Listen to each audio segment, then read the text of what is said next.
once again, thank you for those who have joined us today. So welcome to the first Roadshow webinar of the Destination Earth Core Service Platform Use Cases Project. This is a project funded under ESA. In this early stage of DestinE, we are starting to see different engagement opportunities. And this is key to ensure that we have a DestinE that is co-developed with the community. This webinar is also significant because we will share one of the first joint channels of the initiative, which shows a close collaboration of the entities implementing DestinE. Just for information on who is joining in today's webinar, so we have around 333 live and on-demand participants, 52%, the majority of which are interested parties. We have a few that have already been contracted by ESA, EUMETSAT, and ECMWF, 17%. We have actually quite a few prospective users, so those that are interested in using the feature DestinE, and that counts at about 23%. And then we have the remaining from the member states, as well as from the funders or implementing agencies. Overall, we have 226 organizations represented, including EU institutions, ministries, national agencies, large enterprises, SMEs, research enabling infrastructures, universities, and the media. And we have representation from about 33 countries. So I think it's safe to say that there's a lot of interest from the community for the Destination Earth initiative. Just to go quickly through the agenda. So we start with, of course, this introduction, of which will be followed by the status of DestinE to date. And here we will hear from the various entrusted entities, so ESA, ECMWF, and EUMETSAT, as well as a few of their contractors, such as the newly funded Serco and its consortium to implement the DESP. We'll also hear about the use case opportunities for the DESP from RHEA through Antonio Romeo. And then we will also hear about the upcoming second DestinE user exchange, where we would like to have as much of you present there. So aside from this, we'll also hear about the digital twins and the digital twin engine, as well as the data lake developed by EUMETSAT.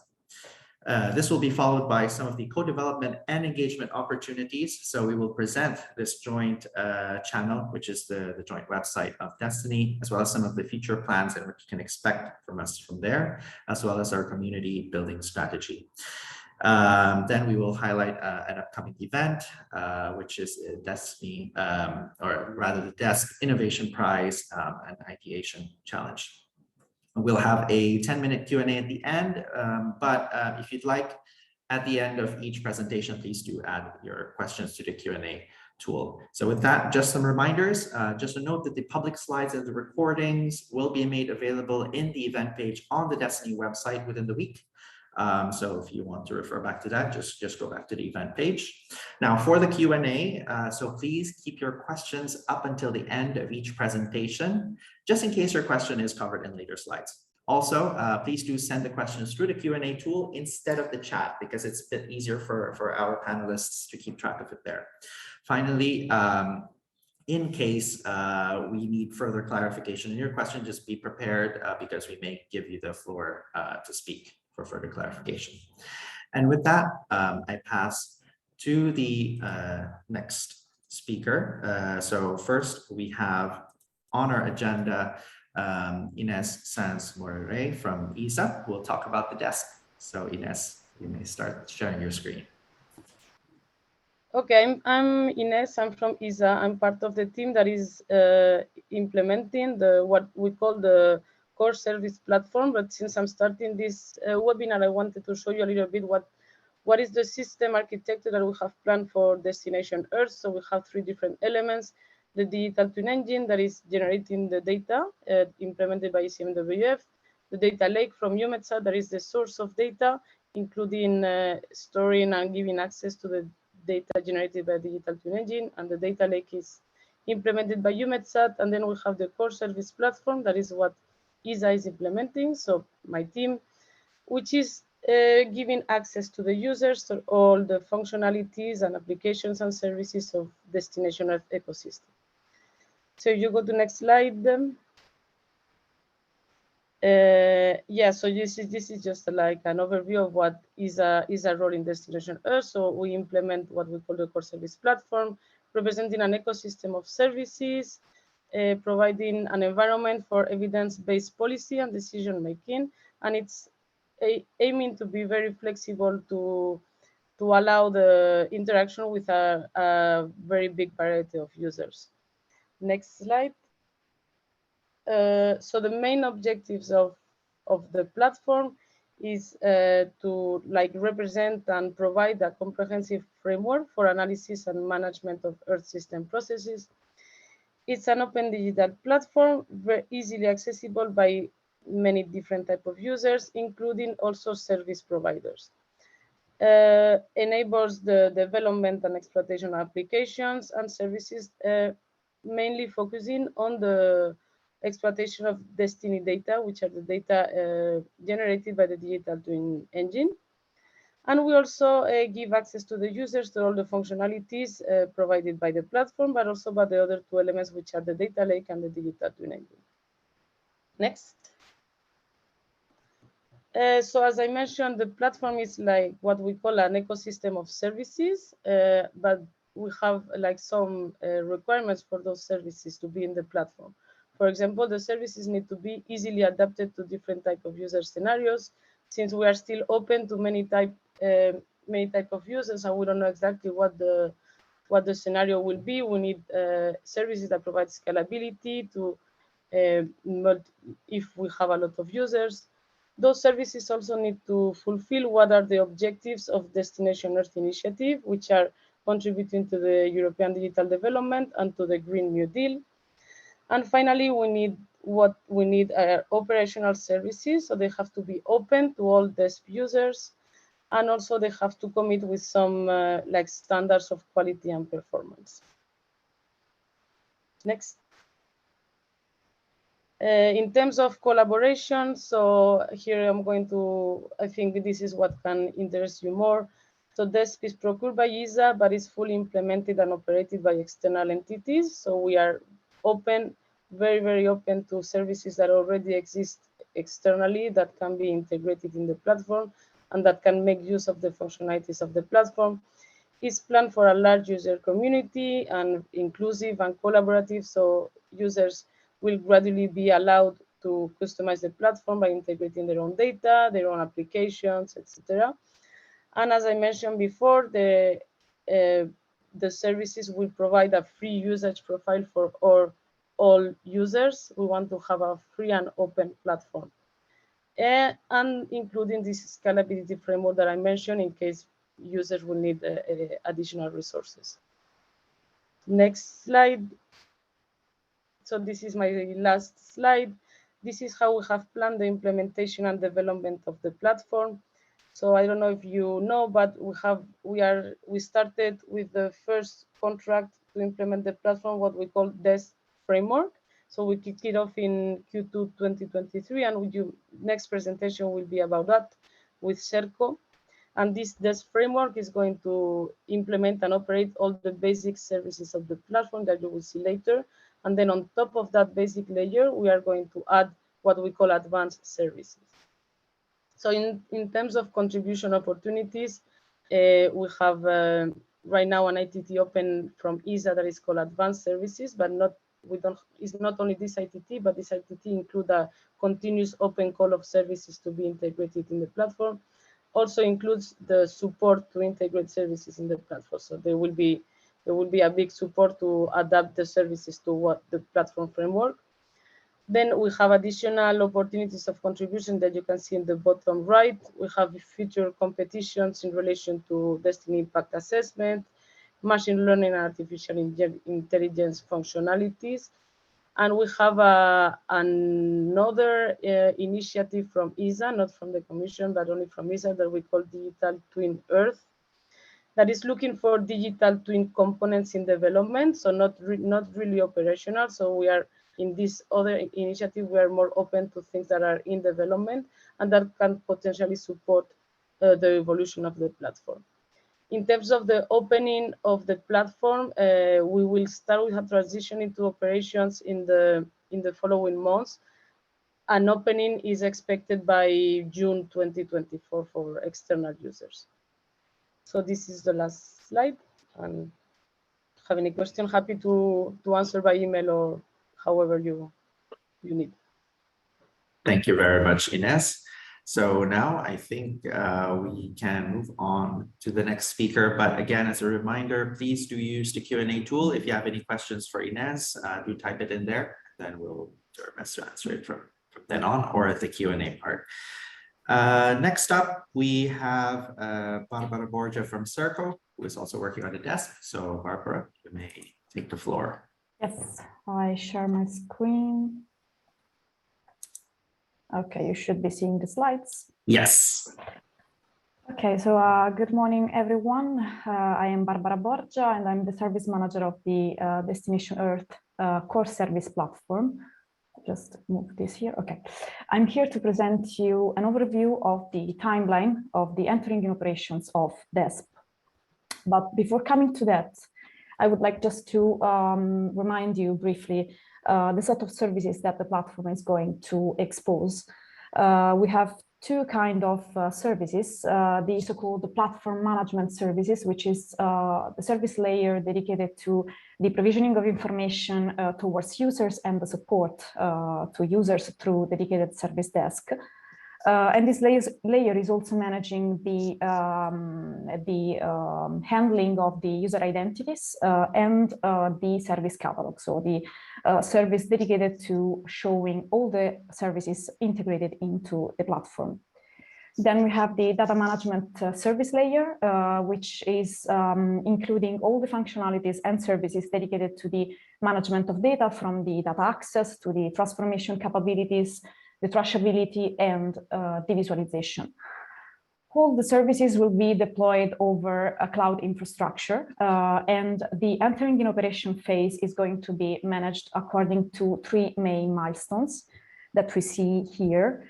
So the first one is coming in October 2023. We will be doing a verification phase with a selected set of users, including the forerunners and the DestinE use cases available. This step is necessary to verify the first version of the platform together with users. And then we will be doing another selected validation phase later on by the end of the year with an upgraded version of the DESP. And in this case, we will have as well some early adopters. Finally, in June 2024, we will be going in full operation, so the service will be open to the public. But let's see a bit more in details what will be available for the users in correspondence of each of these milestones. First of all, we will be having in October the cloud infrastructure ready. The layer, as I was saying, that it's underneath the whole solution.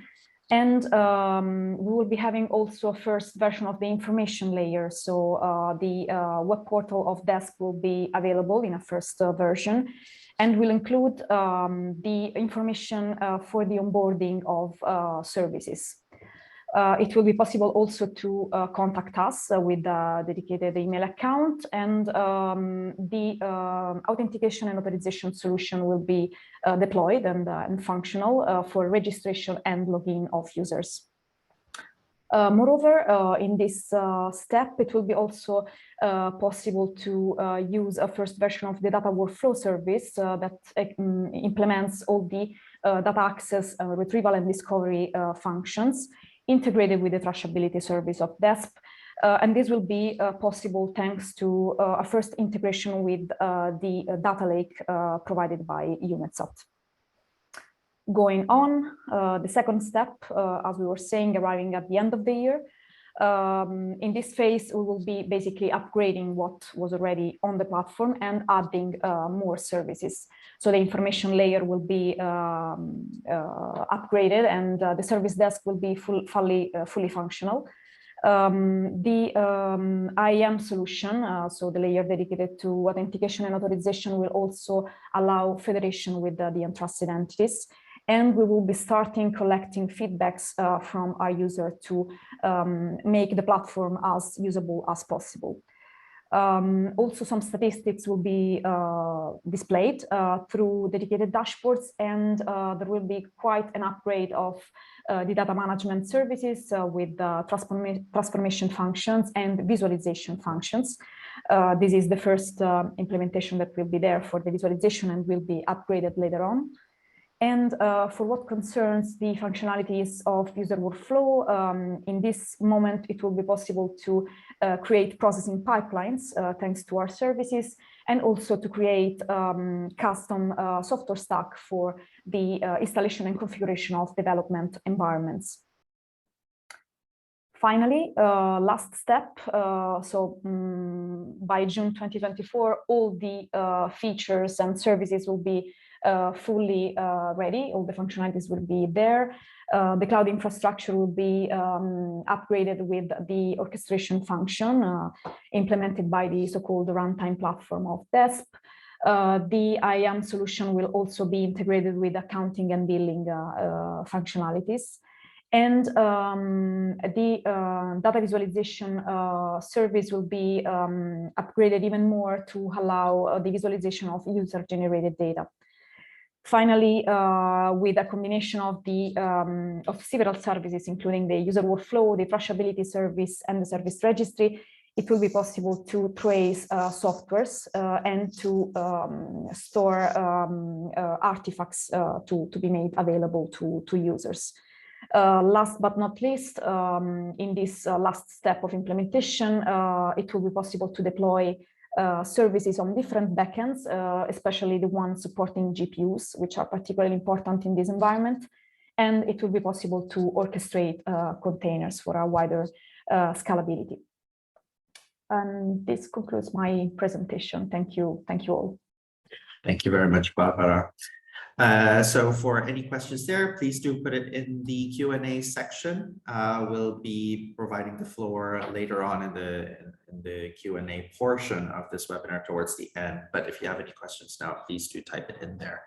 Up next, we will hear from Antonio Romeo of RHEA, one of the partners, or rather the coordinator of this project, organizing this webinar. So we'll hear about the DESP use case opportunities. So Antonio, you may begin.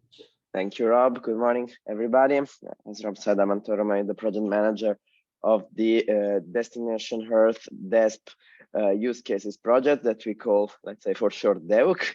And just one slide on the project. Sorry, okay, here. So just to set the scene, so this project has the purpose of developing a set of use cases to concretely demonstrate the value added of DestinE in general and of DESP in particular. And you have heard already about DESP by Ines and Barbara.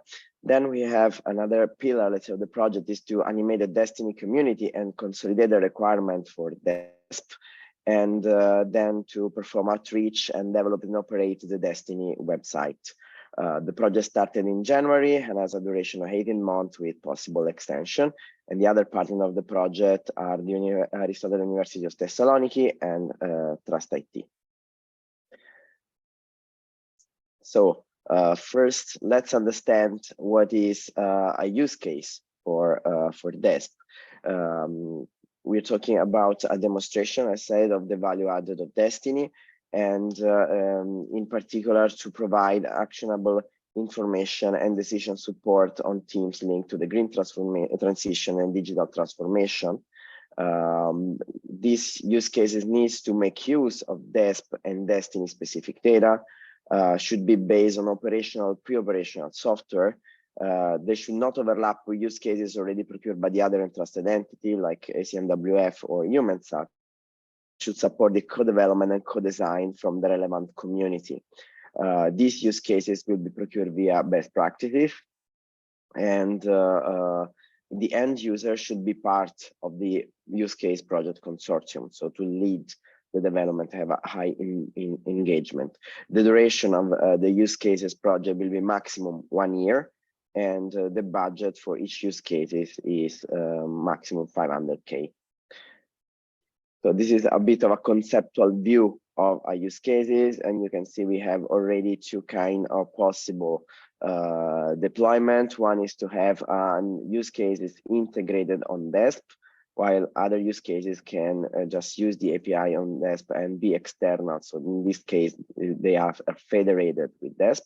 And of course, DESP will represent, let's say, the gateway to the functionality also of the data lake and the data, the data in the data lake and the functionality of the digital twin engine. For what concerns the opportunity, that is the core, let's say, of my presentation and the best practice, I will give you a bit of a roadmap. So we have the first tender for the procurement of use cases that's been launched on April, on the 18th. That tender has been already closed on the 6th of June. And we expect to have the kickoff of the selected, let's say, use cases in early September.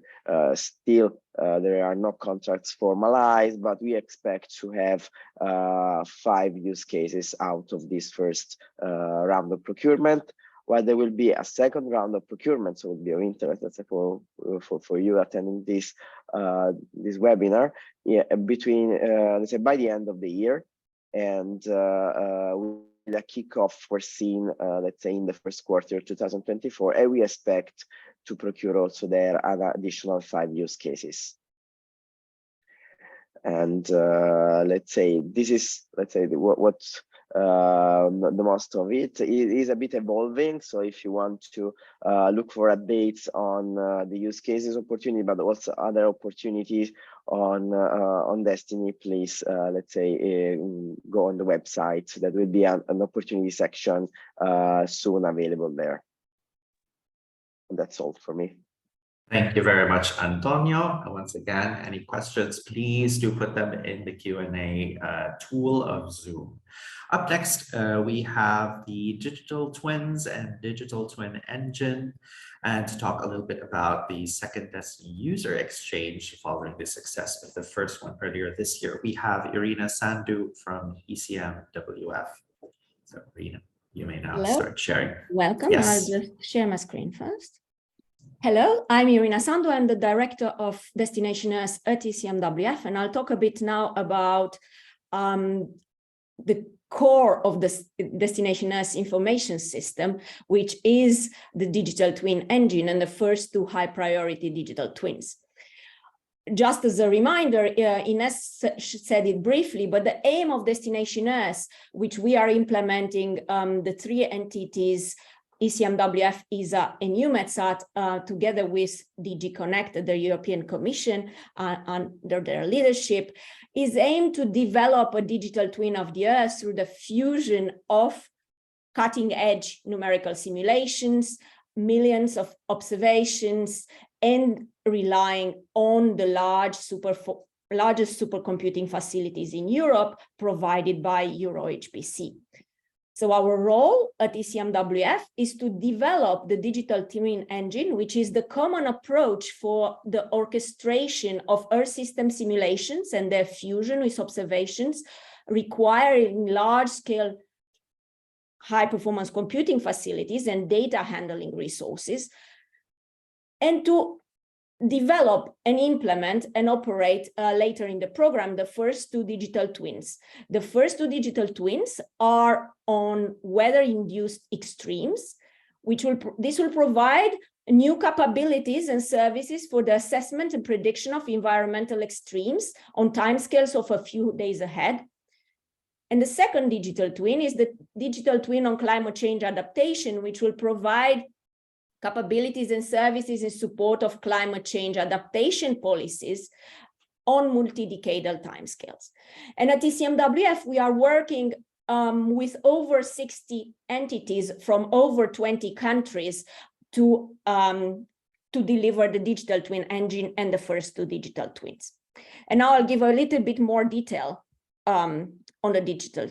First of all, the digital twin engine is really this framework, this common framework for digital twin workflows, aiming to implement the first Earth system digital twin workflows, which are end-to-end. The what the digital twin engine aims to achieve is to adapt and optimize the digital twins on Europe's biggest supercomputers, which have mixed architectures, is to develop software management, control workflows, cloud environments, and allow to visualize the digital twin output, but also to set up the data workflows and the data handling, which are really important. So the data handling and access tools from the digital twin engine, they will all be operated on the data lake, and you'll hear a bit more about that in a minute from our colleagues from EUMETSAT. And you can really think at the engine as a game engine type framework, but for our systems, which has a collection of APIs where you can opt in different components in order to do the data handling, the simulation, observation, fusion, but also machine learning, optimization of running the digital twins on the supercomputers and so on. And the idea is really to have standardized digital twin interfaces so that in the future, more digital twins can be run through the digital twin engine. Now, the two digital twins, first of all, I start with a few highlights on the extremes digital twin. This has two components. It aims to establish the first end-to-end on-demand global to local extreme prediction digital twin. The first component, it's a global component, which will be run in a continuous mode, a bit like we do with weather forecast today, say once a day, which will provide global forecasts at kilometer scale with ECMWF integrated forecasting system. So far, we have been performing a lot of test cases already. We have done 5-day forecasts for a selection of over 20 extreme event cases. We have also done 5 to 10 day simulations started daily for continuous periods, a summer and a winter period at 4.5 kilometers resolution. We are also doing simulations now at 2.8 kilometer global resolution, and later we want to go in the next phases of Destination Earth towards 1 kilometer globally. Just as a reminder, the operational forecasts that we have today at ECMWF are at a 9 kilometer resolution. So Destination Earth really represents a jump in those scales. And I'll just show you a beautiful animation. I hope it works. It was a bit slow earlier, but you can really see how in here, glimpses of the first quality of Destination Earth digital twins, which is really increased quality from global to local scale. What you see in this video on the left is the new MTGI satellite and simulations at 2.8 kilometers. And you can see really how close the simulations are with the observations going towards a digital twin of the Earth. Another important component of the extremes digital twin is what we call the on-demand component. This will provide assessment and monitoring and prediction capabilities on demand over Europe, which can be triggered in case of extreme events, which can be configured and adapted in terms of the type of event or geographic location. It will be focused over Europe. And you can imagine that, and I'll show in a minute, that things we can do, and this will really complement the existing predictive capabilities in Europe, is, for example, imagine you have a storm crossing from Spain to Norway, and you can really focus it with a zoom at sub-kilometer scale resolution. This capability can be also configured in terms of the type of impacts and can be tailored to the user needs. This on-demand component, as you can see here on the right, is implemented on behalf of ECMWF. We are the main contractor by the My Meteo France, which is the main contractor, which works with a strong partnership composed of institutions from 22 countries, a lot of meteorological services, but also universities and other entities are involved. And the aim in phase 1 is really to demonstrate the readiness of this on-demand DT to be launched near real time for selected cases with a full on-demand workflow, which includes not only meteorology, but also impact sector like renewable energy or air quality as well. And to demo is really to, another aim is to demonstrate the capacity to run on Euro HPC, on mixed architectures containing GPUs, and to really augment our capabilities and complement the existing capabilities in Europe for prediction of extreme events. And you can see here an example in this case, which represents on the left what we can do today in numerical weather prediction. This is a fixed domain over Greece. You can see here one of the medicanes hit Greece in recent years. And you can see that with the on-demand capability, one could really zoom in and run these simulations at half a kilometer resolution, really following, tracking the cyclone as it approaches land and as the impacts can be devastating. And this is a really nice animation done by colleagues from EUMETSAT in the framework of the on-demand extremes DT led by Météo France. The second digital twin, which is really important as well, is the climate change adaptation digital twin.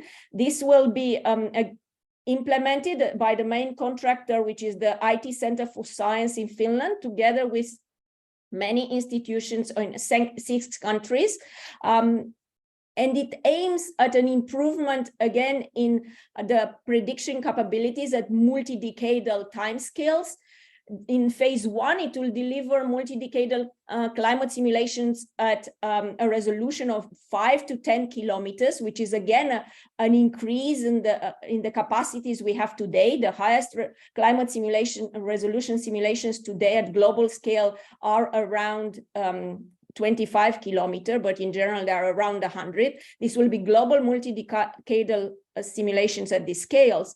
But what is really novel from my point of view, and even more than the resolution in the climate adaptation digital twin, is really the workflow, which is an end-to-end workflow, which aims to unify the way the models, the output of the models in a generic state vector. You can see this diagram here at the bottom, and to stream this 4D information to applications from in the first phase in selected use cases, but of course this can be generalized at later stages for other applications as well. And the applications, the climate, which are already involved through a co-design, in the on-demand, in the climate extreme. In the climate change adaptation digital twin are for wind energy, for hydrometeorology, for hydrology, for urban, and for fire and wildfire risk assessment. And the idea is really to allow applications to stream their source of information from these simulations at higher scale, at higher resolutions. And this is really just to illustrate here this third important quality of the digital twins, which is to include impacts, to have these integrated systems which go from an Earth system towards impact sector modeling framework to an integrated framework where Earth system and impact sectors are embedded in the same workflow. And you can see here the example of wind power generation on the left. These are the resolutions we have today in climate models in CMIP. And you can see on the right the resolutions we will have in the climate DT adaptation. This is coming from a project with our European project, Horizon project called NextGEMS, which is directly feeding in the climate DT, because the 2-kilometer scale storm and eddy resolving models developed in NextGEMS, which are IFS and ICON, will be used for the climate adaptation DT. And if you really look at the winds, you can see the level of detail, which is unprecedented, and you can see how powerful this information can be for informing, for example, where to put wind power plants, for example. We have a lot of use cases at ECMWF as well, not only in the framework of the digital twins. There are use cases embedded through co-design in the on-demand extremes DT. There are 3 of them, on renewable and air quality in particular. There are also, and on hydrology, there are also use cases, as I said, in the climate DT itself through co-design, but we also have other use cases which aim at demonstrating the added value of the digital twins. And we have 5 contracts on energy system, air quality, compound flood risk, urban heat, and forestry. And finally, to end off, just as a summary, what we are aiming to do in phase 1 in terms of digital twin engine and digital twins is really to develop a scalable and portable digital twin engine to set out the first end-to-end global to regional on-demand extreme prediction workflow, as well as the first fast turnover end-to-end multi-decadal climate projection workflow, and to do really to build the digital twins really through co-design with use cases regarding their data and technology needs, so that we ensure that the digital twins serve really applications from important impact sectors. And that's all I had. Thank you for your attention. Happy to take it. Thank you very much, Irina. That was a very interesting presentation. I invite our guests to please do add your questions in the Q&A, but as a reminder, do indicate who you're addressing the questions to, just so that our speakers can understand if a question is addressed to them. Now, in the interest of time, I think we should move forward. Next, we'll hear from Danaele Puechmaille from EUMETSAT, who will talk about the data lake. So, Danaele, you may now present. Good morning, everyone. I hope you hear me well. Yes. I should share my screen right now. Okay, so today I will present you the Destinationers data lake component, which is one of the 3 components of the Destinationers system. And I'm Danaele Puechmaille, working at EUMETSAT on the Destinationers data lake team. So to recall a bit the context, you saw a similar image from Ines just before, where the data lake component stand in respect to the others. So user enters through the core service platform, and then through it we can access the DestinE ecosystem, and among them there is the data lake services which provide data access mainly, and computing services. So what is a data lake? It's a self-standing component which interface with the others, which is built from geographically distributed physical elements that reference multiple data, and it provides access to them based on user needs. So the data lake will provision data coming from the twins. So thanks to the reference architecture developed together with ECMWF, the digital twin output data are hosted into a DT warehouse and then are provided to the end user through data discovery and data access services. In addition to the digital twin data, destinations offer access to many other data spaces via federation, so meaning the lake is connected to multiple data providers, and all those data, the one federated plus the twins, will be provided thanks to the harmonized API. So it will be easy for users to access them. And to take advantage of hosting the digital twin data and to then allow data fusion with other data and to generate information about climate change adaptation and extreme events, the lake is providing big data processing services, which is allowing the near computing data to compute near the data, basically near digital twin data. All those services are offered thanks to the core service platform developed by ESA, and I will then explain what is a DestinE data portfolio, because all those data are listed right now in a portfolio. It's a catalog, DestinE catalog, which contain destinations data, as mentioned, federated data set. But what I want to insist on is that the data portfolio is user-driven, so it will evolve along the destination spaces it will evolve along user needs and based on the use case development ongoing. So with work to keep in mind, it will really be based on what you need. And the API to access those multiple data is stack compliant. So coming back to the data lake offer, so as I said, we offer discovery services to, so we offer discovery to big data computing services offered by the lake and to destination Earth data and federated ones. So what kind of data? I mentioned it already a lot. So, but I want to say user can also import their data to work with them in combination with the twins, for example. And what is a big data processing services offer, which I mentioned earlier? There are 3 levels of services. Like, let's say, I will go mention them in the next slide. So we have the ESLAT services, which provide infrastructures and tools for users which want to manage their own development environment, or they can also, user can request storage resources. There is a second level of big data processing services, which are called stack services. It provides basically allow user to instantiate Jupyter notebooks, to instantiate DAS gateway, etc. And there is a last level of services, which is EUC, which is really end user functions for user who wants to use already built application, basically, or advanced processing service. So all those services can be picked up together and mixed.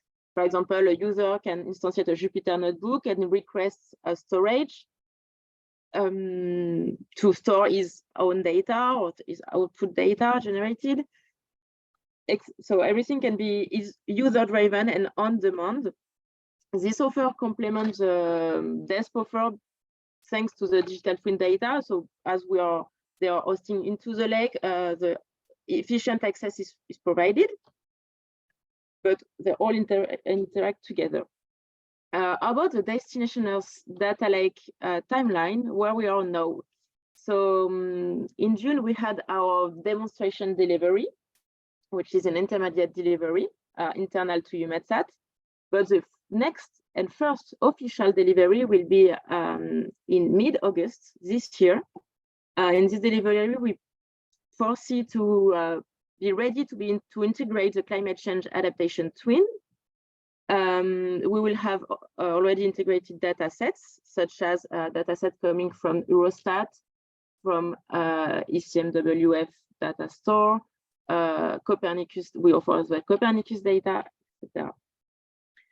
And also initial version of the discovery and access, the HDA, harmonized data access APIs, and the processing services. The next increment later this year, if foresee to be ready to integrate the second twin about extreme events, the data portfolio will be increased, and the services delivered in the previous version will be enhanced, as well as SLA and capacities, so, computing capacities mainly. And increment 0 will be the last delivery, which is planned Q1 2024, in order to be ready to enter into operation by mid next year, in a year, basically. I would like to insist also, to mention also in parallel of this system implementation, we also we're under the selection of some use cases which will demonstrate the data lake and DestinE capabilities in general. So this output will be shared in due time when we will be ready to share. Thanks a lot for your attention. And if you have questions, I will be happy to answer. Thank you very much, Danielle. Okay, so with that, we will now go towards the next set of presentations, which are on the co-development and engagement opportunities. You've already heard about so many of the opportunities that are available coming out from ESA, ECMWF, and EUMETSAT. But where will all of these be hosted, or where can you find out about these? So of course, you can go to the individual entities and their channels. However, I'm glad to present today the Destination Earth joint website So if you're not aware of it yet, feel free to visit www.destination-earth.eu. So just some notes on these. So just a background. So the three entities implementing Destination Earth and the European Commission have agreed to evolve what would have been the DestinE community portal into the DestinE joint website. And the website aims to be a gathering point and inform audiences interested in DestinE on the latest developments and co-development opportunities. So the website has an editorial board made up of representatives of the entities and the EC, and is implemented by resources from this project ESA DESP use cases project, which includes RHEA, Trustee, and AUTh. So what are the main areas that you'll have so far? So at the moment, we have, of course, a homepage, which provides a one-page summary of DestinE, its main components, who are the major institutions behind them, and the implementation timeline, as well as the latest news and events. So we also have an About section, which goes more into detail on who benefits and what are each institution's role in DestinE. But in the coming weeks, actually, we'll also feature more information on each of these components, even more technical information. We also have a news section where we expect to provide some of the latest major developments and updates about Destination Earth from across the entities and the contractors working on the various funded projects under each entity.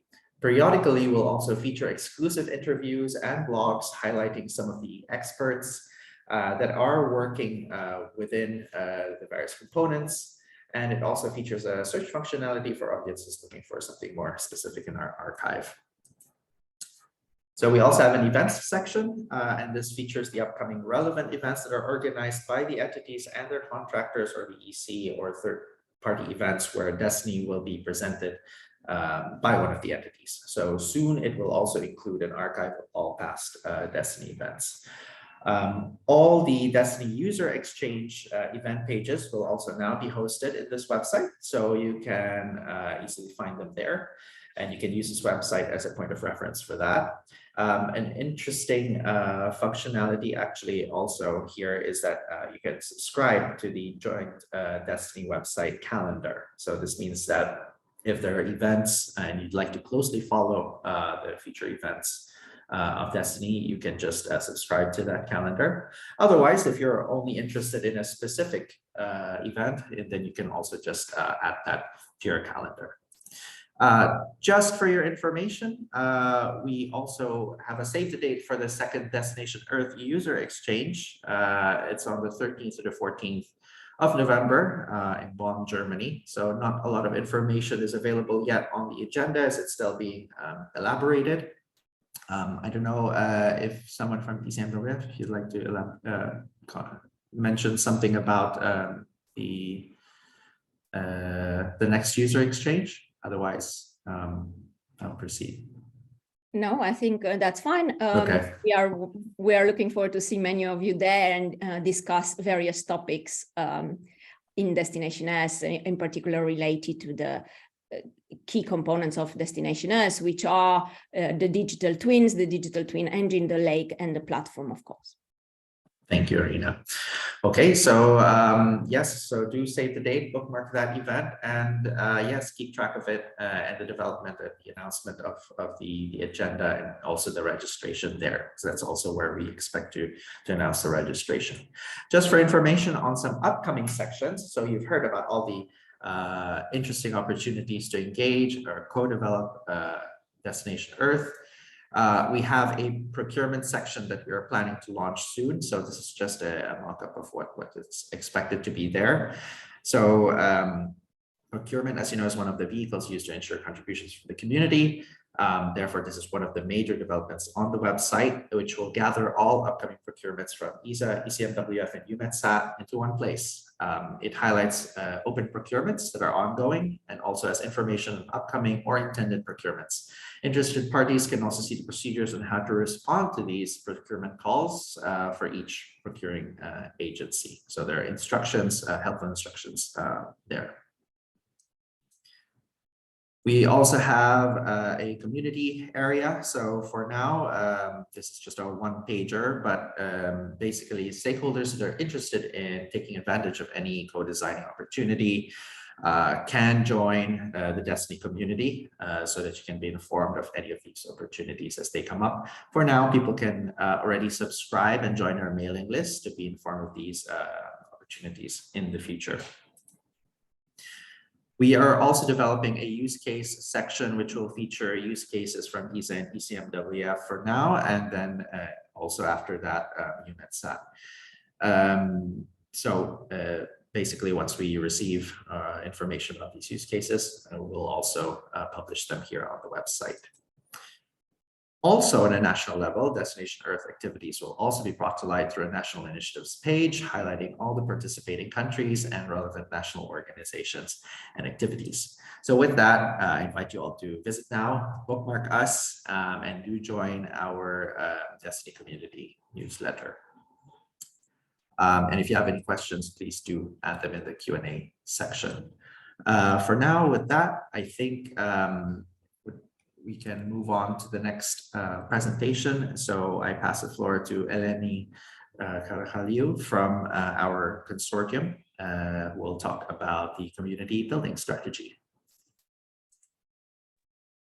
Hello, thank you, Rob. Just a quick check. Can you see my screen in presentation mode? I guess. Yes, that works. Yes. Thank you. So hello, everybody. It's very exciting to see that we have so many attendees. I'm Eleni Karachaliou. I'm a PhD candidate at the Laboratory of Geoinformatics from Aristotle University of Thessaloniki, and I will brief you a bit about the DestinE community building and engagement. What is the DestinE community?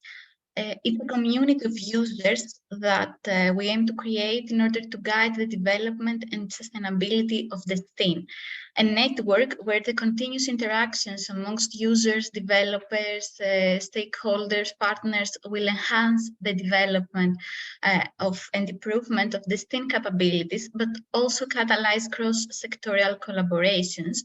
We aim to provide a place where opportunities for ongoing exchange are offered in an open and transparent way.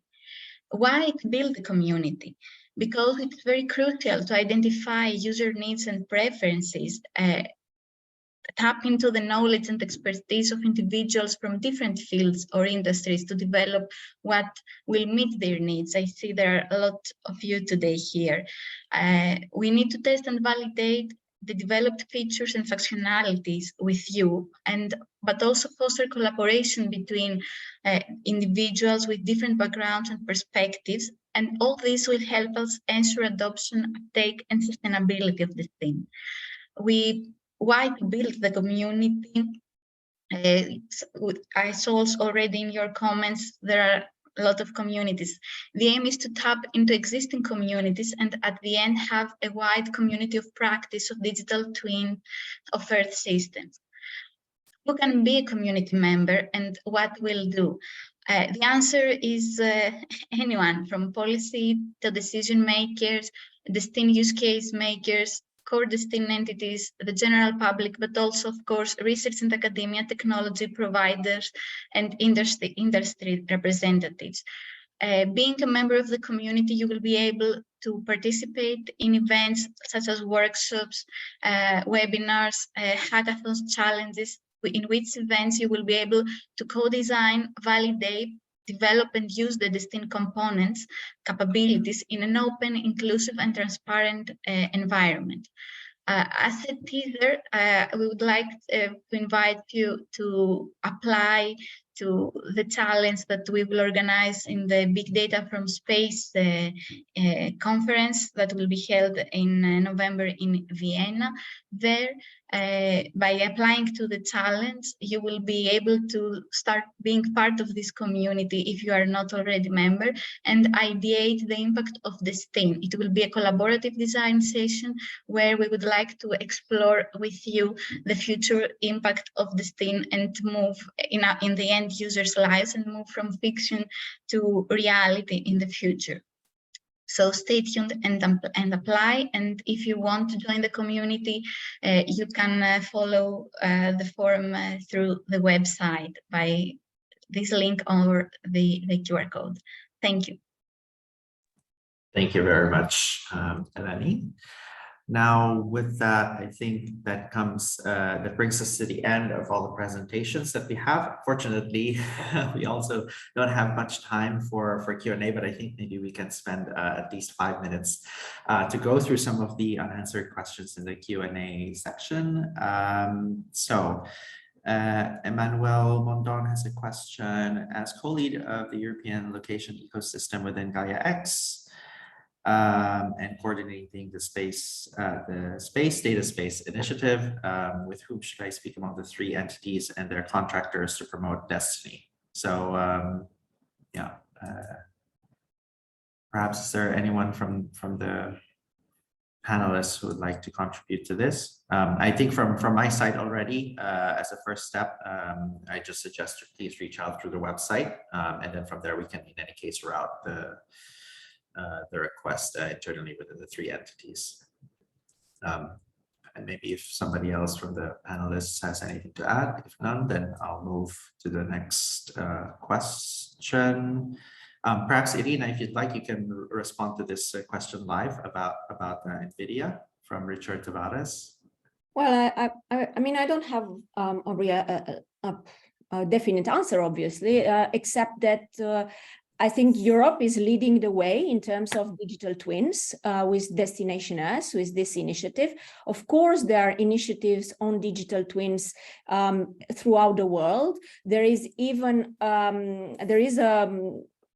lighthouse activity of the World Research Climate Program, WCRP, which is called Digital Twins, which is bringing together initiatives focused on digital twins in the world. And these are public, but some of them are indeed private, and NVIDIA is clearly playing a role on this. But I would say the topic, these are really important topics: building digital twins of the Earth, having better prediction and at weather and climate timescales is really important. And I think it's really important that there is a collaboration between different initiatives. And I think this responds to the next question as well. What are the links between Destination Earth and EVE? EVE is at the moment being defined. There was the summit last week, a couple of weeks ago in Berlin. There will be a statement published later this week. And what I can say is that, again, Destination Earth is one and an important one of the initiatives building digital twins of the Earth, and going from, as we saw, from developing the digital twins to the user interaction, and complementing and working in close synergy with existing services in Europe, but also in partnership with what happens elsewhere in the world. Thank you. I don't know if any other panelists would like to add anything further to that, but if not, we can move on to the next question. CP and TCU can generate a higher impact on the aviation in terms of safety and performance. I think this is more of a statement. I don't know if you have a particular question, then you can further elaborate in the Q&A. Other than that, I see there's another question towards Irina. Are there efforts planned to evaluate the quality of the outputs of different ESMs, especially those using machine learning? Of course, this is an important problem of obviously, the evaluation of the quality of the digital twins is very much at the core of what we are doing. And as we are starting to build the digital twins, we are using comprehensive observations, but also reanalysis to evaluate the quality of the simulations, both at weather and climate timescales. We are also starting to run, not necessarily in Destination Earth yet, but at ECMWF machine learning models. We are running, since we introduced the last cycle in operations a couple of weeks ago, 48R1, we are running as well every day now, along with our operational forecasts, the machine learning models developed by Pangu Weather. and NVIDIA, the ForecastNet actually, and we are evaluating those along our operational forecasts as well. And you should see a publication coming up quite soon. Thank you, Irina. Okay, I see there's a couple of questions, more for me. So one is if there will be a replay of this meeting online. Yes, so we will publish the recordings as well as the slides on the event page on the joint website. So please keep track of that. We expect to have them within the week. There's a question on whether the joint website is interoperable, meaning implementing open specifications to a solid protocol. So I'm not a technical person, but I can say that at the very least, the website has been developed based on the latest best practices. I'm going to have a look at this closely to see if it's something that we still have to work on. But thank you, Emmanuel, for that. I think with this, we can close the webinar now. Thank you for bearing with us for these extra 4 minutes. I see that there's a lot of interest in Destination Earth and the components and the opportunities, and we look forward to engaging with you at the next possibilities in the next coming weeks and months. So a big thank you to our speakers today who have spent the time to give us some updates on what's going on in Destination Earth. And of course, big thank you to all of you that have spent this time with us. So thank you very much, and we'll see you again at the next opportunity. Bye-bye. Thank you. Bye-bye. Bye.